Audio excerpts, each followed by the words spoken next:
Okay, good morning my dear students. BSc second year maths paper first में linear algebra है आपकी book का नाम। इसमें basis and dimensions part second है आपका। Basis and dimension part second है आपका। अब यहाँ पे पार्ट इसमें हमने फर्स्ट पार्ट में डिस्कस किया था जो है बेसिस के बारे में। अब हम आपको कोऑर्डिनेट जो है क्या होते हैं, coordinate vectors, coordinate vector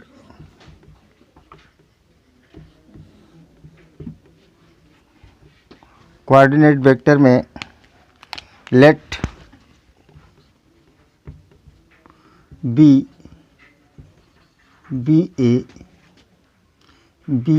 A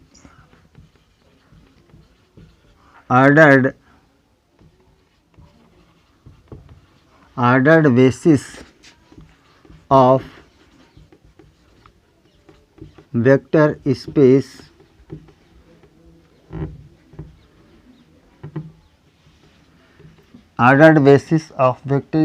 B and X, then for all X belonging to B।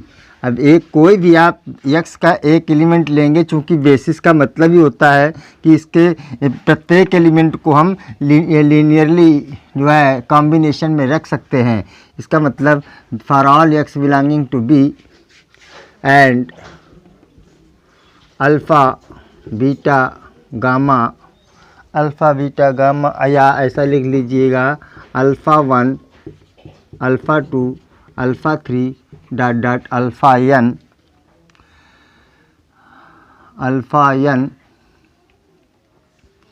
B a scalar number है। अल्फ़ा 1 अल्फ़ा 2 क्या है आपके, बी ए स्केलर नंबर है।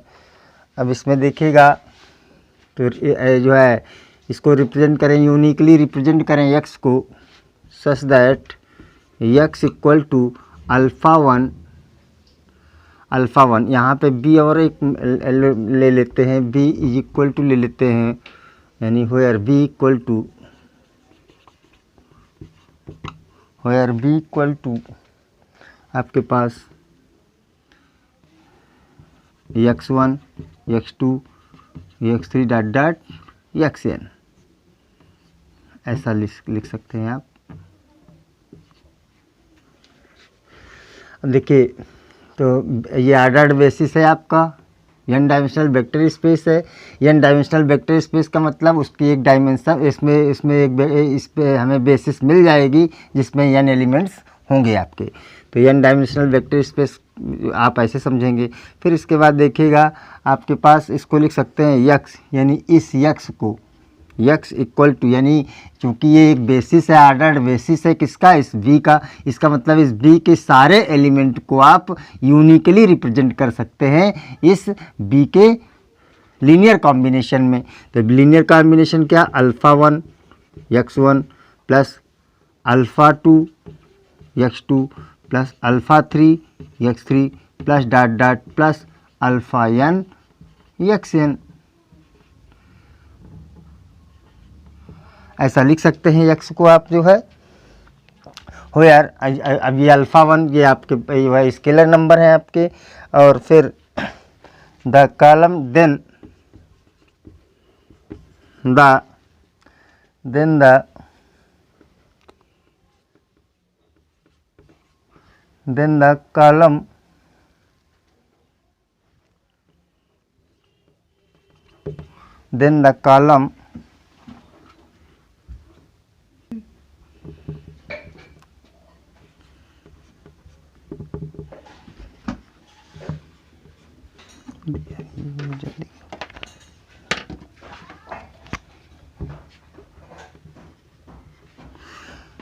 The column matrix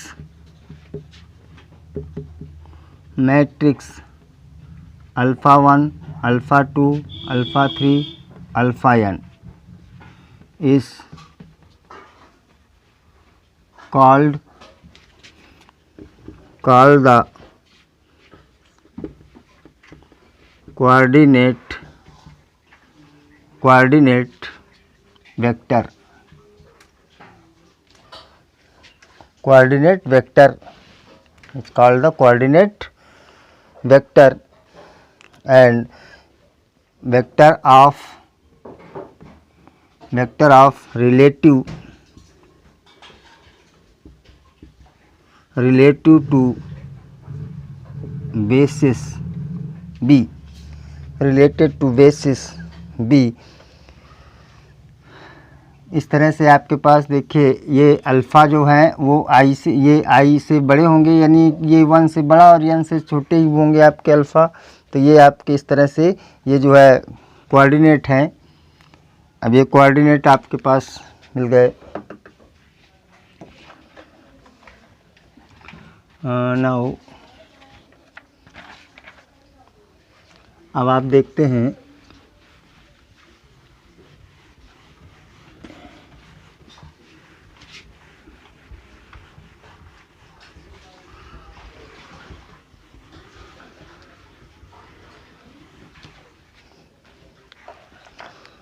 find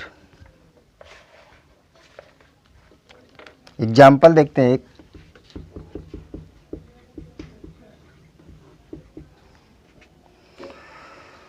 find the coordinate vector, find the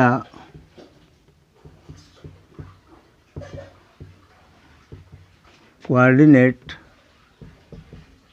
vector, find the coordinate vector of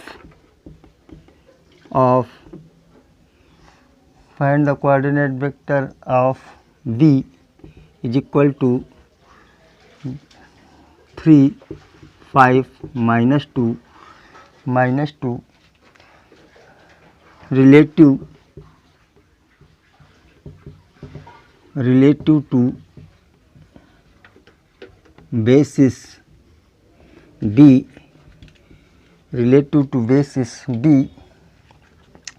अब basis B आपका ये है 1 1 1 1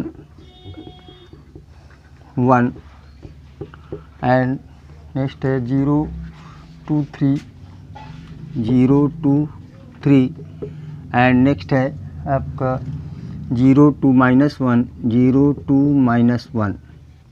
ये आपका बेसिस है। इस बेसिस में इसको हमें कोऑर्डिनेट बताना है, तो इसके लिए जो है आपने क्या किया, लेट v इक्वल टू, अब यहाँ पे लेते हैं सॉल्यूशन देखते हैं।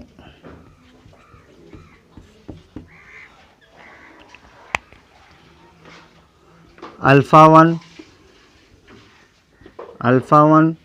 अल्फ़ा 2 अल्फ़ा 3, चूँकि 3 एलिमेंट हैं, अल्फ़ा 3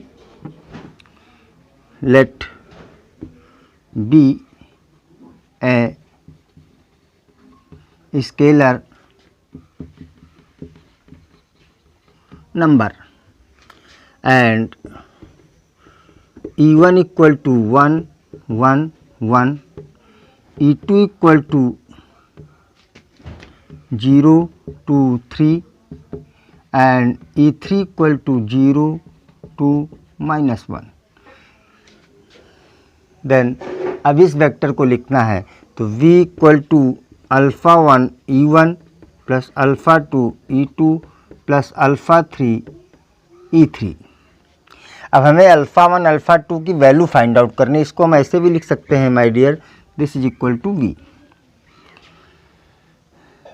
ओके, तो यहाँ पे अल्फ़ा 1 की वैल्यू पुटअप किया आपने, E1 की वैल्यू पुटअप किया 1 1 1 प्लस अल्फ़ा 2, E2 की वैल्यू पुटअप किया 0 2 3 प्लस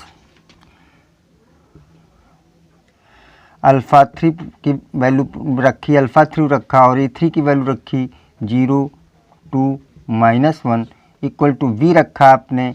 V हमने यहाँ पे लिया है आपका 3 5 -2, 3 5 -2। इस तरह से अब आप इसको इक्वेशंस बनाएंगे इसकी, यानी अल्फ़ा 1 ये अल्फ़ा 2 0 हो जाएगा, अल्फ़ा 3 भी 0 हो जाएगा। तो alpha 1 equal to 0, alpha 1 equal to 3, compare this to, तो अल्फ़ा 1 इक्वल टू क्या मिल जाएगा आपका 3, equation number first. Now alpha 1 plus 2 alpha 2, अब यहाँ पे देखिए plus 2 alpha 3 equal to 5, equation number second. Now alpha 1 plus 3 alpha 2, 3 alpha 2 minus alpha 3 equal to -2, equation number third, equation number third. अब हम इन इक्वेशंस को सॉल्व करेंगे my dear.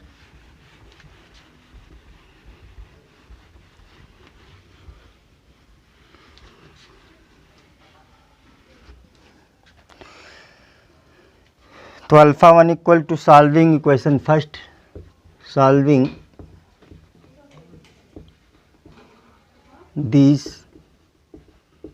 Equations. अब इस इक्वेशंस को सॉल्व करेंगे तो अल्फ़ा 1 की वैल्यू दिए है, यानी फ्रॉम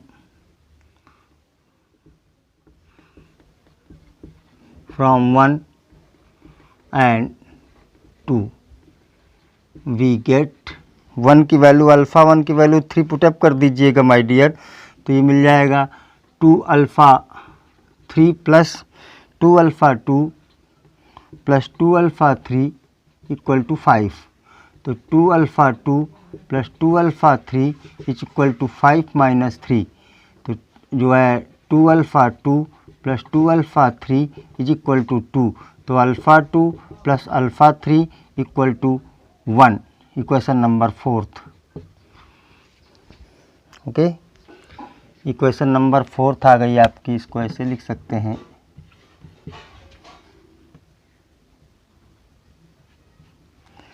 अब देखिएगा from 1 and 3, from 1 and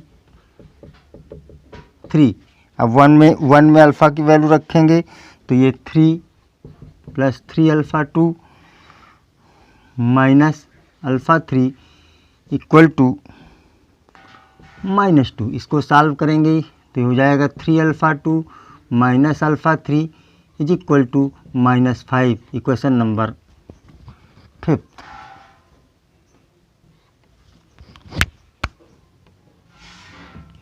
equation number fifth. Now solving fifth and now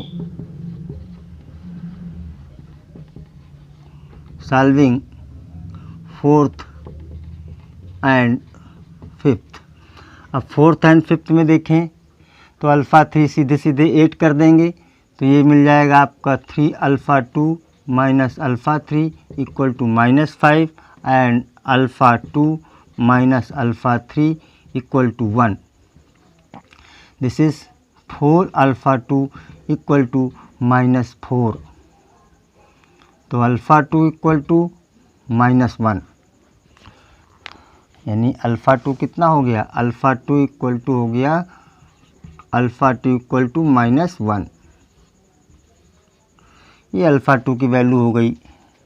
अब अल्फ़ा 2 की वैल्यू आप फोर्थ में रख दें या फिफ्थ में रख दें, तो आपको मिल जाएगा, ये अल्फ़ा 2 की वैल्यू हम इसमें रखे दे रहे हैं फोर्थ में, तो ये -1 plus alpha 3 is equal to 1, ये वैल्यू रखेंगे आप जो है alpha 3 equal to 1 plus 1 alpha 3 equal to 2, तो ये मिल गई आपको alpha 3 equal to 2, alpha 3 equal to 2। तो देखिए अब हमारे पास क्या क्या मिल गया, अल्फ़ा 1 मिल गया, ये देखिए यहाँ पे अल्फ़ा 1 मिल गया आपको सीधे सीधे, अल्फ़ा 1 इक्वल टू 3 मिल गया, alpha 1 equal to 3, alpha 2 equal to -1 and alpha 3 equal to 2। तो coordinate of the vector this,